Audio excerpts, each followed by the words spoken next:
આગામી 4 દિવસ રાજ્યમાં ભારે વરસાદની આગાહી છે।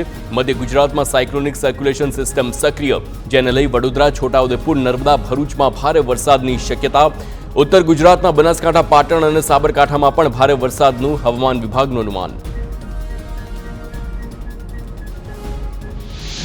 તો આવતીકાલે સૌરાષ્ટ્ર ઉપરાંત દક્ષિણ ગુજરાતમાં પડી શકે છે ભારે વરસાદ। હવામાન વિભાગે ગુરુવારે ઉત્તર ગુજરાતમાં વરસાદની શક્યતા વ્યક્ત કરી। બનાસકાંઠા, જામનગર, પોરબંદર, જૂનાગઢ, અમરેલી સહિતના જિલ્લામાં વરસાદની આગાહી।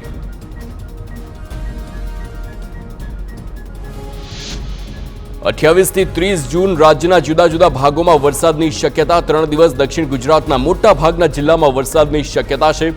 સુરત, નવસારી, વલસાડ, તાપી ઉપરાંત સંઘ પ્રદેશ, દમણ અને દાદરાનગર હવેલીમાં હવામાન વિભાગે વરસાદની આગાહી કરી। દરિયાઈ વિસ્તારોમાં તેજ પવન ફૂંકાવાની શક્યતા। હવામાન વિભાગના મતે દરિયાઈ પટ્ટી વિસ્તારમાં 35 થી 55 કિલોમીટર પ્રતિ કલાકની ઝડપે ફૂંકાઈ શકે છે પવન। માછીમારોને દરિયો ન ખેડવા અપાઈ સૂચના। રાજ્યમાં ચોમાસાની સ્થિતિને લઈને હવામાન નિષ્ણાંત અંબાલાલ પટેલની આગાહી। હજુ પણ બાકી રહેલા કેટલાક ભાગોમાં પડી શકે છે વરસાદ। ભારેથી અતિભારે વરસાદની શક્યતા વ્યક્ત કરી। ભરૂચ, સુરત જેવા જિલ્લાઓમાં ભારે વરસાદની આગાહી। સૌરાષ્ટ્રમાં પડી શકે છે ભારે વરસાદ, હવામાન નિષ્ણાંત અંબાલાલ પટેલનું અનુમાન છે। જામનગર, અમરેલી, બોટાદના ભાગોમાં ભારેથી અતિભારે વરસાદની શક્યતા। કચ્છના ભાગોમાં સારા વરસાદની અંબાલાલ પટેલની આગાહી। મધ્ય ગુજરાતના કેટલાક ભાગોમાં ભારે વરસાદની વકી। અદરા નક્ષત્રમાં પડેલો વરસાદ પાક માટે સારો રહેશે। વરસાદને લઈ અંબાલાલ પટેલની આગાહી। ઉત્તર ગુજરાતના ભાગોમાં જેમ કે મહેસાણા, સમી, હારીજમાં પડશે વરસાદ। ધોળકા, ધંધુકા, વિરમગામ, સાણંદના ભાગોમાં ભારે વરસાદની આગાહી। કેટલાક ભાગોમાં પૂરની સ્થિતિ સર્જાઈ શકે છે। અષાઢી બીજના દિવસે રાજ્યમાં પડી શકે છે વરસાદ। 7 જુલાઈએ રથયાત્રાના દિવસે વાદળછાયું વાતાવરણ રહેવાનું અનુમાન છે। રથયાત્રા પર મેઘરાજા, અમી છાંટણા થવાની અંબાલાલ પટેલની આગાહી। ગુજરાતમાં ચોમાસું જામ્યું છે। અનેક તાલુકાઓમાં ધોધમાર વરસાદ ખાબક્યો। દક્ષિણ ગુજરાતથી લઈ ઉત્તર ગુજરાતના ગ્રામ્ય પંથકમાં સાર્વત્રિક મેઘમહેર જોવા મળી। 12 થી વધુ તાલુકામાં 1 ઇંચથી વધુ વરસાદ। અમદાવાદ શહેરના પોશ વિસ્તાર શેલામાં કોર્પોરેશનની પ્રી મોન્સૂનની કામગીરીની સ્થિતિ કથળી છે। શેલામાં ઠેર ઠેર પાણી ભરાયેલા હોય તેવા ડ્રોન વિડીયો વાયરલ થયા છે। ચોમાસામાં પાણી ભરાઈ રહેતા લોકોને રોગચાળો ફાટી નીકળવાનો ભય। લોકો પાણીમાંથી પસાર થવા મજબૂર। જૂનાગઢના વિસાવદર પંથકમાં ભારે વરસાદ વરસ્યો। ગીર વિસ્તારમાં વરસાદથી કનકાઈ માતાજીના મંદિરની આસપાસ સુંદર દ્રશ્યો સર્જાયા। ગીર જંગલમાં વરસાદે પ્રાણ પૂર્યા હોય તેવા રમણીય નજારો જોવા મળ્યો છે। જંગલ વિસ્તારમાં વનરાઈઓ પણ વરસાદી માહોલમાં ખીલી ઉઠી છે। ચારે તરફ ગાઢ જંગલની વચ્ચે આવેલું છે કનકાઈ માતાજીનું મંદિર। રાજકોટના ગોંડલમાં નકલી બિયારણનો પર્દાફાશ। હૈદરાબાદની રવિ સીડ્સ પ્રાઇવેટ લિમિટેડ કંપનીએ ખેડૂતને મરચાનું નકલી બિયારણ પધરાવ્યું। ખેડૂતે ખેતીવાડી વિભાગમાં ફરિયાદ નોંધાવતા ઘટનાનો પર્દાફાશ। સુરેન્દ્રનગરમાં ફરી વીજ વિભાગની બેદરકારીથી ખેડૂતો પરેશાન। ચોટીલાના 5 ગામોમાં ખેત જોડાણનો પુરવઠો 3 દિવસ બંધ કરાતા ખેડૂતોમાં રોષ। વીજળી વગર સિંચાઈનું પાણી ન મળતા પાક નિષ્ફળ જવાના ઇંધાણ। 5 ગામોમાં ખેડૂતોને વીજ પુરવઠો આપવાની માંગ। બનાસકાંઠાના વાવ પંથકમાં વીજળી પડતા ઘાસચારામાં આગ લાગી છે। ડેડાવા ગામે ખેતરમાં રાખેલ ઘાસચારામાં આગ લાગી તો દાંતા બાદ વાવ પંથકમાં વીજળીના કારણે ઘાસચારો બળી જવાની ઘટના બની। આગમાં ઘાસચારો બળીને ખાખ થઈ જતા ખેડૂતોને આર્થિક નુકસાન। દક્ષિણ ગુજરાતમાં સારો વરસાદ થતા નયનરમ્ય નજારો જોવા મળ્યો। ગિરી મથકની તળેટીમાં ધુમ્મસ છવાતા ખૂબ જ સુંદર નજારો જોવા મળ્યો છે તો પર્વતની તળેટી પર ધુમ્મસની ચાદર પથરાતા બરફના ડુંગર બન્યા હોય તેવા દ્રશ્યો સર્જાયા।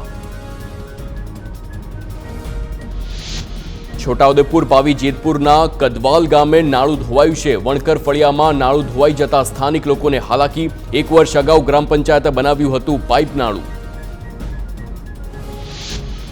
ભાવનગરના પાલીતાણામાં પીપરડી 2 ગામમાં નવું બનાવેલું નાળું ધોવાયું છે। માત્ર સામાન્ય વરસાદમાં જ આરસીસીથી બનાવેલું નાળું ધોવાઈ ગયું। પંચાયત ઇરિગેશન વિભાગ દ્વારા ભ્રષ્ટાચાર અને એજન્સીની નબળી કામગીરીનો આક્ષેપ। આરસીસીના નાળા પર ઠેર ઠેર ખાડા, છતાં તંત્ર નિંદ્રામાં। સુરતમાં વીર નર્મદ દક્ષિણ ગુજરાત યુનિવર્સિટીમાં કોન્ટ્રાક્ટ કર્મચારીઓનો વિરોધ 11 માસના બદલે 2 માસનો કોન્ટ્રાક્ટ આપતા વિરોધ કરવામાં આવ્યો છે. ક્લાર્ક, સ્વીપર, માળી, હેલ્પર, પ્યુન સહિતના કર્મચારીઓની 11 મહિનાના પૂરા કોન્ટ્રાક્ટની માંગ. બનાસકાંઠાના ડીસામાં શિક્ષકો દ્વારા વિરોધ. માદેવિયા પ્રાથમિક શાળામાં શિક્ષકના ત્રાસથી અન્ય શિક્ષકોએ વિરોધ કર્યો છે. પ્રદીપ ગોસ્વામી નામના શિક્ષક પર હેરાનગતિનો આરોપ લગાવ્યો છે. ગાડી પર પ્રેસ લખેલું હોય ડરાવતો હોવાનો શિક્ષકોનો આરોપ છે. પ્રદીપ ગોસ્વામીની બદલી કરવા માટે ગ્રામજનો અને અન્ય શિક્ષકોએ માંગ કરી છે.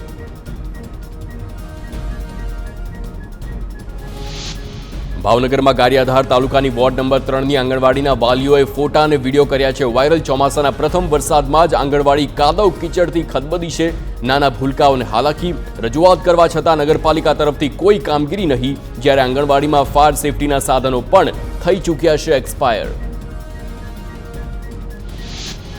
ભરૂચ એપીએમસી માર્કેટમાં રાત્રે દિવાલ ધરાશાયી થતા દુકાનદારોમાં ફફડાટ. સદનસીબે ઘટના સમયે દુકાનો નીચે કોઈ ના હોવાથી દુર્ઘટના ટળી છે. દિવસ દરમિયાન ધમધમતું હોય છે આ માર્કેટ. સુરતની નવી સિવિલ હોસ્પિટલમાંથી 3.5 વર્ષનું બાળક ગુમ થઈ ગયું. હોસ્પિટલમાં દાખલ કાકીની ખબર પૂછવા માતા પિતા સાથે આવ્યો હતો બાળક. 4 વાગ્યાની આસપાસ બાળક થયો ગુમ. માતા પિતાએ નોંધાવી છે ખટોદરા પોલીસ મથકે ફરિયાદ. તો પોલીસ દોડતી થઈ છે. પોલીસે અલગ અલગ ટીમ બનાવીને બાળકની શોધખોળ હાથ ધરી. સુરતની સિવિલ હોસ્પિટલમાંથી 3 વર્ષના બાળકના ગુમ મુદ્દે ગૃહમંત્રીનું નિવેદન. ઘટનાની તપાસ માટે ડીસીપીની સૂચના આપી દેવામાં આવી છે. વધુ ટીમ બનાવીને બાળકને શોધી માતા પિતાને સુપરત કરવામાં આવશે. વલસાડમાં બાળકોને વેચવાનો આશંકાનો મુદ્દે રાજ્ય સરકારના પ્રવક્તા મંત્રી ઋષિકેશ પટેલનું નિવેદન. ગૃહ વિભાગ અને સીએમએ આ બાબતે કડક કાર્યવાહી કરવાના આદેશ આપ્યા છે. કોઈ પણ ગેરકાયદેની પ્રવૃત્તિ ચલાવી લેવામાં નહીં આવે. મોડાસા નગરપાલિકાની બેદરકારીથી ગટરની જાળીમાં યુવતીનો પગ ફસાયો છે. જાળીમાં 2 પટ્ટી વચ્ચે જગ્યા વધારે હોવાથી પગ ફસાયો. કટરથી લોખંડની પટ્ટી કાપીને યુવતીનો પગ બહાર કાઢ્યો. મોડાસામાં વારંવાર આવી ઘટનાથી લોકોમાં રોષ. સાબરકાંઠાના હિંમતનગરમાં જ્વેલર્સની દુકાનમાં ચોરીની ઘટના. ગ્રાહકના સ્વાગમાં આવેલો શખ્સ 3.5 લાખના દાગીનાની ચોરી કરીને ફરાર થયો. સીસીટીવીના આધારે પોલીસે હાથ ધરી તપાસ. સુરતમાં 49 લાખના હીરા ચોરી કરનાર આરોપી ઝડપાયો છે. ચોરીના પૈસાથી લગ્ન કર્યા હોવાનો પ્રાથમિક તપાસમાં ખુલાસો થયો છે. આરોપીના સાથીદાર અને દલાલ પણ ઝડપાયા છે. આરોપીએ હીરા ચોરી કરી સીધા વેચ્યા હતા બજારમાં. પોલીસે સીસીટીવીના આધારે ગુનાનો ભેદ ઉકેલી 2 લોકોની ધરપકડ કરી. સુરતના સચિન પોલીસ સ્ટેશનમાં લોકઅપમાં બંધ આરોપીનો વિડીયો થયો છે વાયરલ. પોલીસ સ્ટેશનની અંદર આરોપી વિડીયોમાં પોઝ આપતો દેખાય છે. પોલીસની સામે આરોપીનો વિડીયો કોણે બનાવ્યો તે સવાલ. પોલીસની કામગીરી પર સવાલ ઉઠ્યા.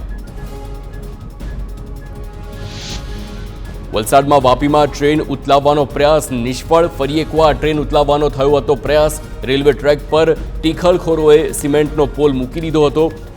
રેલવે વિભાગને જાણ થતાં ટ્રેક પરથી પોલ હટાવાયો. ગીર સોમનાથમાં વરસતા વરસાદમાં 3 સિંહો મજા માણતા જોવા મળ્યા છે. કાળઝાળ ગરમી બાદ સિંહોને રાહત મળતા વરસાદમાં મોજ માણતા સિંહો. વરસાદના નયનરમ્ય વાતાવરણમાં વરસાદ વચ્ચે મજા માણતા સિંહોનો વિડીયો થયો છે વાયરલ. જૂનાગઢના દામોદર કુંડમાં મગર દેખાયો હોવાનો વિડીયો વાયરલ. દામોદર કુંડના કિનારા પર જોવા મળેલા મગરના ફોટા અને વિડીયો સોશિયલ મીડિયામાં વાયરલ થયા છે. ફોરેસ્ટ વિભાગને જાણ થતાં મગરનું રેસ્ક્યુ કરવામાં આવ્યું છે. બાદમાં મગરને સલામત સ્થળ પર છોડી દેવામાં આવ્યો. રાજકોટમાં કોંગ્રેસ દ્વારા બંધના એલાનનો સરકારે માંગ્યો રિપોર્ટ. પ્રાંત અધિકારીઓ દ્વારા બંધની અસર અંગે વિસ્તૃત રિપોર્ટ તૈયાર કરવામાં આવશે. જિલ્લા કલેક્ટર દ્વારા પણ બંધ અંગે રિપોર્ટ તૈયાર કરવામાં આવ્યો છે. તમામ સ્થિતિ અંગેનો રિપોર્ટ મોકલવા માટે અપાયા છે નિર્દેશ. રાજકોટ ટીઆરપી ગેમ ઝોન અગ્નિકાંડમાં જમીન માલિકોની રેગ્યુલર જામીન અરજી અંગે પડી છે તારીખ. આગામી 4 જુલાઈના રોજ સુનાવણી હાથ ધરાશે. અશોકસિંહ જાડેજા અને કિરીટસિંહ જાડેજાના વકીલ દ્વારા નવી તારીખ માંગવામાં આવી છે. પોલીસ આગામી 4 જુલાઈએ સોગંદનામું રજૂ કરશે. તો રાજકોટમાં રેસ કોર્સ ખાતે જ યોજાશે જન્માષ્ટમીનો લોકમેળો. ઓગસ્ટ મહિનામાં લોકમેળાનું આયોજન. અગાઉ નવા રેસ કોર્સમાં લોકમેળો યોજાય તેવી શક્યતા હતી. જોકે રાઇડ્સ માટે ફિઝિબિલિટી ન હોવાના કારણે લેવાયો છે આ નિર્ણય. આગામી શનિવારે લોકમેળા સમિતિની બેઠક પણ મળશે। જન્માષ્ટમીના મેળામાં લાખોની સંખ્યામાં લોકો થાય છે એકત્ર। તો રાજ્યમાં આજથી શાળા પ્રવેશોત્સવનો પ્રારંભ। નગર પ્રાથમિક શિક્ષણ સમિતિની શાળાઓમાં ચાલુ વર્ષે 5000થી વધુ બાળકોએ પ્રવેશ મેળવ્યો છે। હાલ 1200 શિક્ષક બાળકોને અભ્યાસ કરાવે છે। જરૂર પડે ઉચ્ચ પગારે શિક્ષકો લેવાશે। તો અમદાવાદમાં ડીજીપી વિકાસ સહાયના હસ્તે શાળા પ્રવેશોત્સવનો પ્રારંભ। જુદી જુદી 3 શાળાઓમાં હાજર રહી વિદ્યાર્થીઓને શાળામાં પ્રવેશ અપાવ્યો છે। તો સરકાર દ્વારા આઈએએસ અને આઈપીએસ અધિકારીઓને શાળા પ્રવેશોત્સવની અપાઈ છે જવાબદારી, જે અંતર્ગત અંતરિયાળ વિસ્તારો અને ગામોમાં જવા જાણવા જણાવ્યું છે। તો વડોદરામાં શાળા પ્રવેશોત્સવના કાર્યક્રમમાં હેમિશા ઠક્કરે ભાંગરો વાટ્યો। કોર્પોરેટર વિધાનસભા દંડક બાલકૃષ્ણ શુક્લાને ગણાવ્યા તોફાની મોનિટર। ક્લાસમાં સૌથી તોફાની અને પોતાની મનમાની કરનારને મોનિટર બનાવવામાં આવે છે તેમ કહ્યું। સુરતમાં ગૃહ રાજ્ય પ્રધાન હર્ષ સંઘવીએ શાળા પ્રવેશોત્સવનો પ્રારંભ કરાવ્યો છે। બાલવાટિકા અને ધોરણ 1ના બાળકોને શાળામાં પ્રવેશ કરાવ્યો।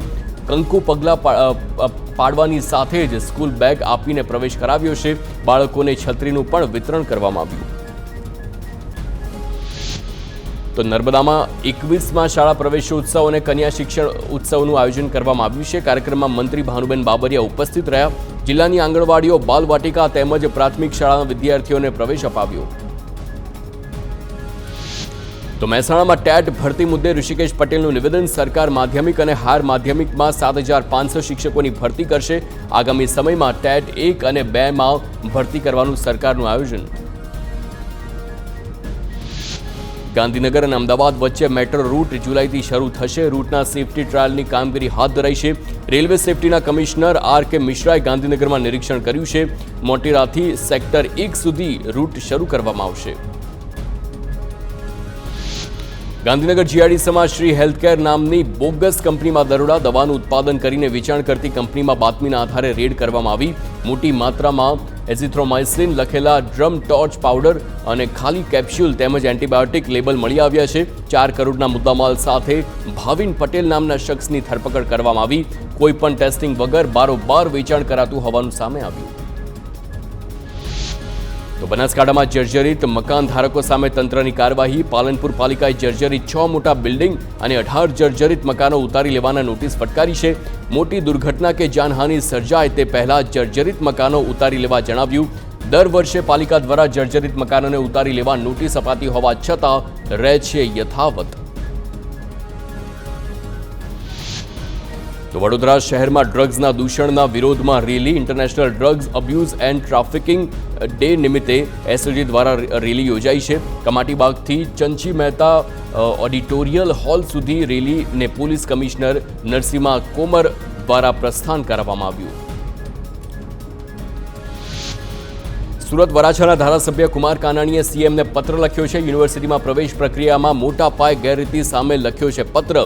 જીકેએસ પોર્ટલ દ્વારા પ્રવેશ પ્રક્રિયામાં પરેશાની થતી હોવાનો પત્રમાં ઉલ્લેખ છે। સેલ્ફ ફાઇનાન્સ કોલેજ મનમાની કરતી હોવાનો પત્રમાં ઉલ્લેખ। તો સુરતના ભટારામાં સોફ્ટવેર એન્જિનિયર મહિલાના સુસાઇડ મામલે ગુનો નોંધાયો છે। ખટોદરા પોલીસે પતિ વિરુદ્ધ દુષ્પ્રેરણાનો ગુનો નોંધ્યો છે। 80,000 પગાર છતાં પતિને દહેજ જોઈતું હોવાનો ખુલાસો। પતિના ત્રાસથી કંટાળીને પત્નીએ 6ઠ્ઠા માળેથી છલાંગ લગાવી જીવન ટૂંકાવ્યું। પત્નીનો પગાર ન કપાય તે માટે એક પણ રજા ન પાડવા દેતો હોવાનું સામે આવ્યું। તો જૂનાગઢના કેશોદના બામણસા ગામે દંપતી પર હુમલામાં પતિનું મોત થયું છે। પૈસાની લેતી દેતી બાબતે હુમલામાં યુવકનું સારવાર દરમિયાન મોત નીપજ્યું છે। નિલેશભાઈ વાઢિયા અને નયનાબેન વાઢિયા પર કરાયો હતો હુમલો। કેશોદ પોલીસે તપાસ હાથ ધરી। અમરેલી રાજુલા શહેરમાં 2 દિવસ પહેલા યુવક પર 5 શખ્સોએ હુમલો કર્યો હતો। ગંભીર રીતે ઇજાગ્રસ્ત થયેલા યુવકની સારવાર હોસ્પિટલમાં ચાલી રહી હતી। સારવાર દરમિયાન યુવકનું મોત થતાં સમગ્ર મામલો હત્યામાં પલટાયો। મૃતક યુવક પણ હિસ્ટ્રી શીટર હતો।